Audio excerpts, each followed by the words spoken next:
Estir ens espera Sergio Solsona, un estudiós del cicle artúric. Pues aquí tenéis dos de los indicios más evidentes, que son los dos cuentos que a principios del siglo XII empiezan a hablar de ese objeto, que es el Grial, tanto el de Chrétien de Troyes, que se escribe hacia 1180, como el segundo de Perceval, que se escribe a principios del siglo XIII. ¿Qué cuentan estos cuentos para la gente que no los...? Pues cuentan, en grosso modo, las vivencias de un caballero, que se llama Perceval, un caballero novato, que está aprendiendo en su senda para ser caballero, y su llegada a un castillo mágico, donde ve una procesión en la que, precedida por una danza, aparece un objeto que los trovadores llaman el Grial. Y a partir de entonces, ese concepto del Grial se va extendiendo en la historia con otros autores y se convertirá en un concepto mundialmente conocido como es el Santo Grial. ¿Cómo pasa de ser un objeto sacro, es decir, una reliquia, a convertirse en una saga literaria, no? Hay mucha confusión al respecto, porque una cosa es hablar del Santo Cáliz como objeto religioso, ¿vale?, que podemos situarlo o no en época de Jesús, y otra cosa es el concepto de Grial. El concepto de Grial, que se especifica en estos libros, no se une a la Última Cena. En todos estos textos, que veis que son extensos, no se dice específicamente por qué es santo. Eso nacería a posteriori.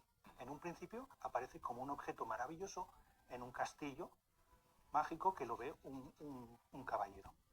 Y según tú, ¿qué relación existe entre el cáliz que aparece aquí con el Grial que tenemos en la Catedral de Valencia? Hay muchas correlaciones entre lo que es estos textos, que nos dejan de ser poesía, y el contexto histórico que rodeó al Santo Cáliz en San Juan de la Peña durante el siglo XII. Entonces podemos identificar lugares, personajes, y hasta en el propio objeto podemos identificar características que corresponderían con lo que los trovadores nos están, en cierta manera, relatando. Entonces, la búsqueda de un monte que aparece citado y que dice Mont Salvage. Bueno, pues encima de nosotros se encuentra el monte de Mont Salvatoris. Mont Salvatoris, Mont Salvage.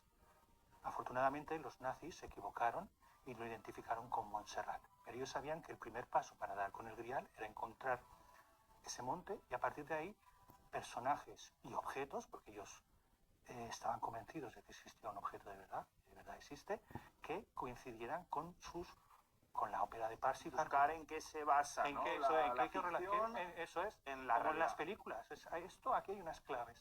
Y has de ir leyendo esas claves, correlacionándole con hechos históricos y ir aproximándote un poco a si hay un objeto real que dio origen a las leyendas. Otro lugar geográfico evidente es el Castillo del Grial.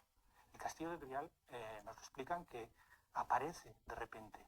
El caballero llega a un llano, que corresponderían a los llanos de San Pedro el Nuevo, que están aquí arriba. Desciende y los poetas dicen, y se encuentra con torres graníticas que se alzan hasta el cielo.